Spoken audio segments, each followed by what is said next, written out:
বাড়ির টাকা তো আমরা দিয়েছি, 12 লক্ষ আমরা দিয়ে দিয়েছি, আরো 16 লক্ষ উইকে দেবো। নমস্কার বন্ধুরা, উত্তরবঙ্গ সফরে একটি প্রশাসনিক বৈঠক থেকে আজই মাননীয় মুখ্যমন্ত্রী মমতা বন্দ্যোপাধ্যায় বাংলার বাড়ি গ্রামীণ প্রকল্পে দ্বিতীয় যে ফেজ বা 16 লক্ষ যে উপভোক্তা পিডব্লিউএল লিস্টে নাম আছে তাদের কবে টাকা দেবেন, কোন সপ্তাহে টাকা দেবেন এমনই মেনশন করে সব কিছু জানিয়ে দিলেন। শুধুমাত্র প্রথম কিস্তি নয়, প্রথম কিস্তির সঙ্গে দ্বিতীয় কিস্তির টাকা কবে দেবেন সেই ব্যাপারেও কিন্তু উনি জানিয়ে দিলেন, যা আজকের ভিডিওর মাধ্যমে সরাসরি আপনাদের আমি দেখাবো। আপনারা জানেন বাংলার বাড়ি গ্রামীণ বা বাংলার আবাস যোজনা এর মাধ্যমে রাজ্য সরকার গত বছর 2024-এর ডিসেম্বর মাস থেকে প্রথম দফায় 12 লক্ষ উপভোক্তার ব্যাঙ্ক অ্যাকাউন্টে প্রথম কিস্তির 60,000 টাকা পাঠানোর শুভ সূচনা করেছিলেন। আবারও এই গতকাল তিনি দ্বিতীয় কিস্তির টাকাও পাঠিয়ে দিলেন। যারা বাড়ি নির্মাণের নির্দিষ্ট সীমানা পর্যন্ত করে ফেলেছেন সেই 12 লক্ষ উপভোক্তার ব্যাঙ্ক অ্যাকাউন্টে দ্বিতীয় কিস্তিতেও 60,000 টাকা ক্রেডিট হয়ে যাবে, যা গতকাল থেকেই ক্রেডিট হওয়া শুরু হয়েছে। মোট 28 লক্ষ উপভোক্তার নাম আপনারা জানেন সার্ভেতে উঠে এসেছিল, যার মধ্যে প্রথম দফায় আবাস প্লাস স্যাংশন লিস্টে নাম থাকা 11 লক্ষ উপভোক্তাকে, সেই সঙ্গে প্রাকৃতিক দুর্যোগের কারণে ক্ষতিগ্রস্ত 1 লক্ষ উপভোক্তা, মোট 12 লক্ষ উপভোক্তাকে প্রথম দফায় বাড়ি নির্মাণের জন্য 1,20,000 টাকা দেওয়ার কাজ প্রায় সম্পন্ন হতে চলেছে। বাকি যে 16 লক্ষ উপভোক্তা যাদের পিডব্লিউএল বা পার্মানেন্ট ওয়েটিং লিস্টে নাম আছে তাদেরই এবার টাকা দেওয়া হবে। আজ প্রশাসনিক বৈঠক থেকে কোন মাসে কোন সপ্তাহে টাকা দেওয়া হবে সেই ব্যাপারে তিনি জানিয়ে দিলেন।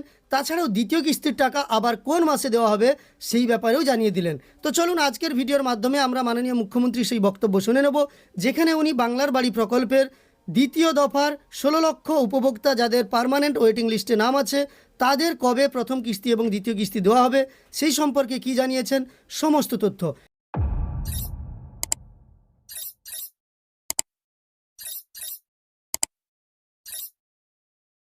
সবাইকে ভালোবাসি, আমরা এটা করি না, কিন্তু আমাদের পরিযায়ী শ্রমিকদের উপর অনেক জায়গায় অত্যাচার হচ্ছে। তারা যদি এখানে কাজ পায় তাদের আমরা রিকোয়েস্ট করব তারা যদি এখানে কাজ করে। তাদের জন্য ওয়েলফেয়ার বোর্ডও তৈরি হয়েছে, তাদের অনেককে সাহায্যও করা হয়েছে।